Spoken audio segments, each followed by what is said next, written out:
इतिहास अभ्यासक इंद्रजित सावंतांना धमकी देणाऱ्यावर गुन्हा दाखल। साम टीव्हीनं बातमी दाखवताच मुख्यमंत्री फडणवीसांनी घेतली दखल। सावंतांचाही जबाब नोंदवला। स्वराज्य रक्षक संभाजी मालिकेचा शेवट ठराविक पद्धतीने दाखवण्यासाठी दबाव होता। अमोल कोल्हेंचा खळबळजनक दावा। शरद पवारांचा दबाव नसल्याचाही खुलासा।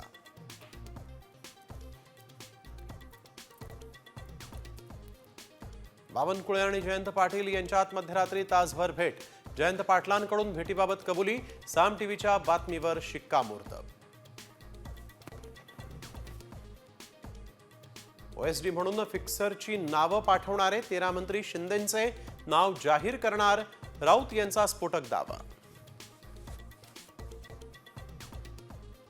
संतोष देशमुख हत्येला 77 दिवस पूर्ण। ग्रामस्थांसह धनंजय देशमुखांचं मस्साजोगमध्ये अन्नत्याग आंदोलन।